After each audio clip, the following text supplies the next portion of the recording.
You could go to Barnes & Noble or the library and find no end to the books that will describe to you techniques for parenting, things to do.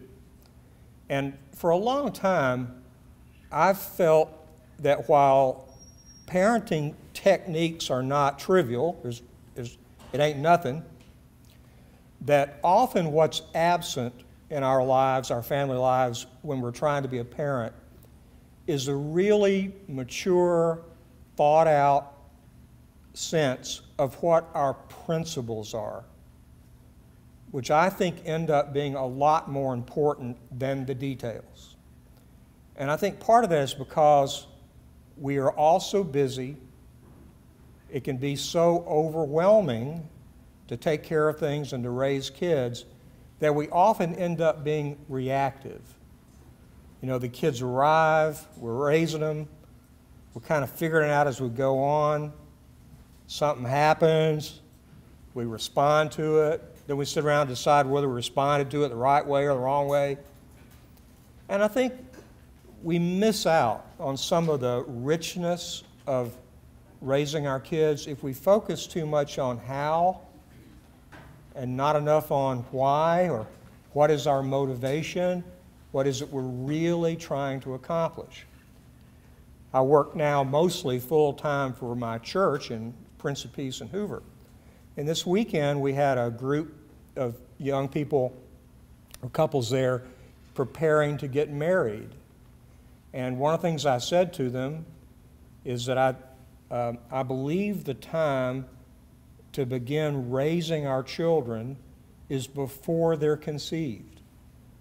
Meaning, to me, that in an ideal world, before we have children, we've done some thinking and talking and deliberation about what we're trying to accomplish, what are our principles going to be.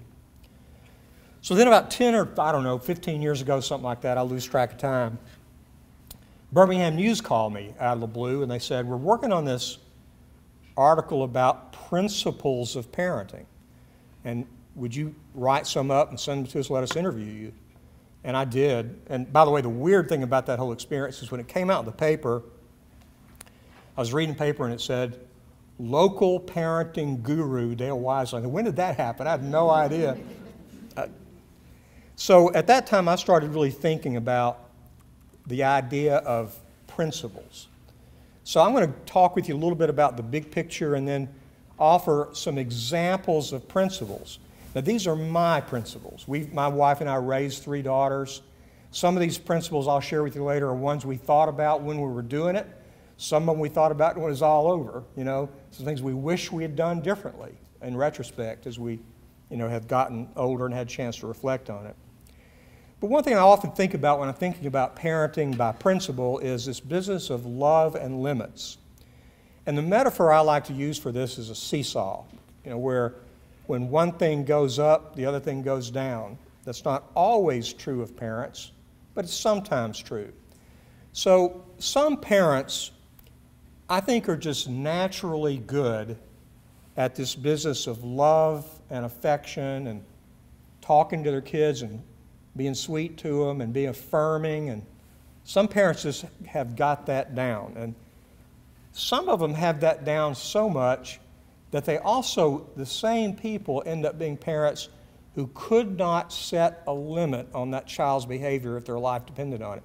So they're fantastic at, oh my gosh, you're the most special, beautiful thing in the world. But this would be the child who might come to my office, and while the mother is talking about how sweet and beautiful they are, the child could be just trashing my office, right? And the parent maybe not being able to do anything more than saying, oh, honey, let's not trash the doctor's office, right? Not so good. So there's those kind of folks out there. And then there's kind of the reverse profile. I don't mean to do, you know, I think Oscar Wilde is supposed to have said there are 2 kind of people, those that will divide people into 2 groups and those that won't, which I'm about to do. So the other kind of parent that you sometimes see are people who are very good at discipline. And so they're fantastic at being able to put the chart, you know, up on the refrigerator and go get the gummy stars at Smith's, you know, and put those rewards up there, and they know you do a lot of, punishment and correction.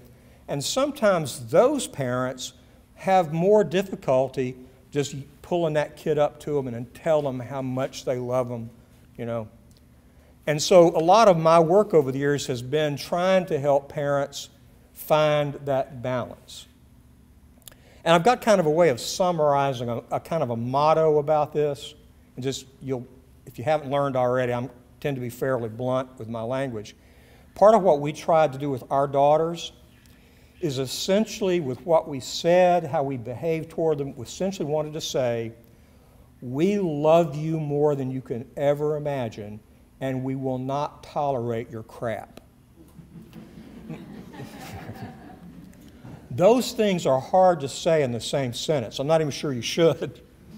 But the point is, that to me is the message a child should be getting from us. First of all, of the abundance and unconditionality of our love for them. But also that it is our job to help save them from their dark impulses. Kind of try to keep them on a path that will keep them safe and help them become, the kind of people that we want them to be, just like Dickie was talking about. So I'm going to go over these with you. Your mileage may vary. These are my principles, but my main encouragement for you, and what I hope you'll get from this, is to really, this is a perfect opportunity, even if you're in the group here that has third graders, if you have older kids, it's like cliche says, never too late for parents to sit down and say, let's take some time and really think through what we're trying to do, what it is we want to accomplish. So just a couple of things I wanted to share with you for my talk on this. One is, we know both from psychological research and also just from kind of like common sense that, because those things are not always the same thing, right?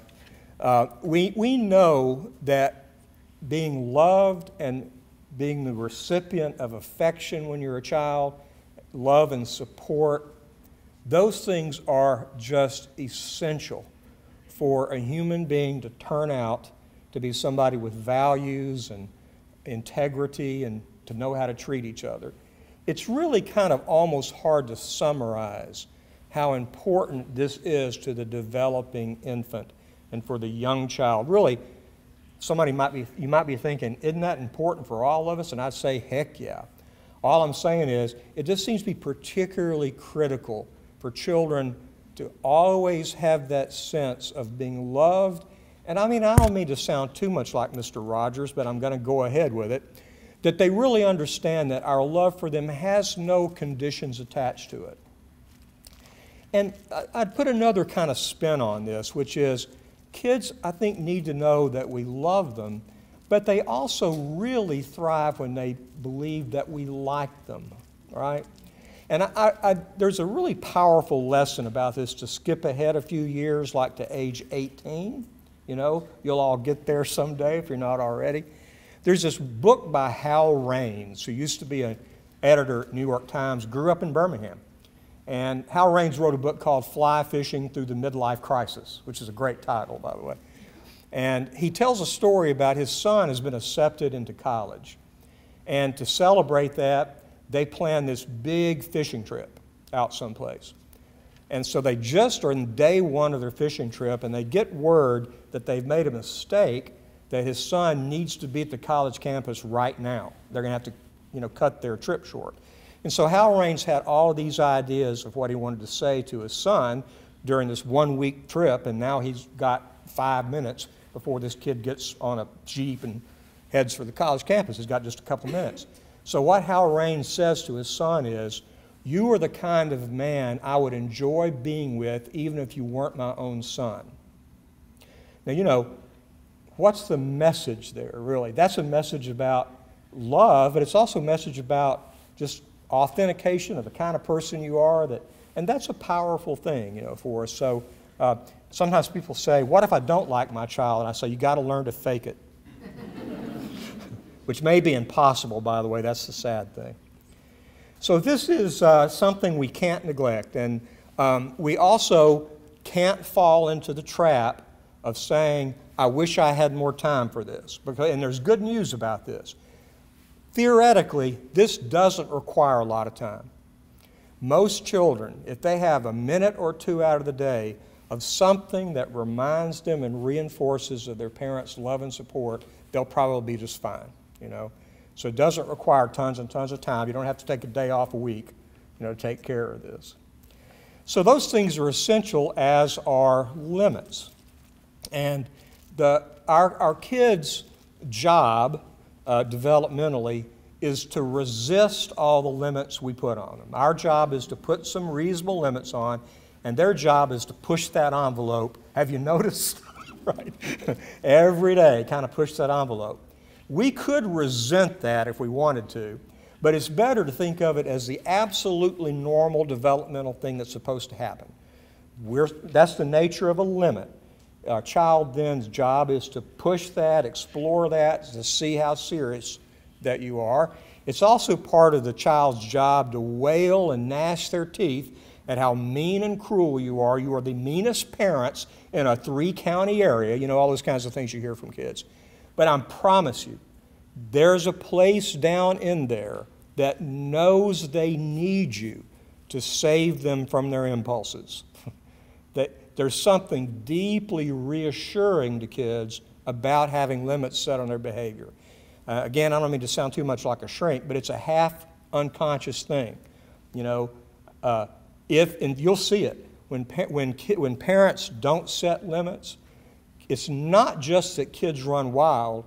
Kids can get anxious and panicky and depressed and all kinds of things because they're absent in their life that critical thing people need as they're developing of being able to figure out what are the limits of my behavior, how far can I go. Intuitively, they know that. So that's a long way of saying the next time your kid says, you know, you're the meanest, snottiest nosed parent ever, remind that secretly what the thing is that you're just awesome. I may have overstated that, by the way, I'm not really sure. Another obligation, so now in a few minutes I'm going to talk about physical punishment. I'm going to tell you why I'm against it.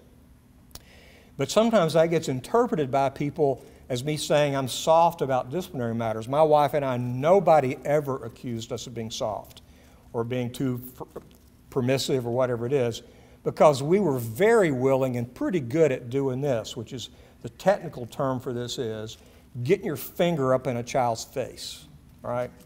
And tell them you're not going to have them behave that way in a restaurant or whatever it is. Kids need that. They thrive on it. They benefit from it.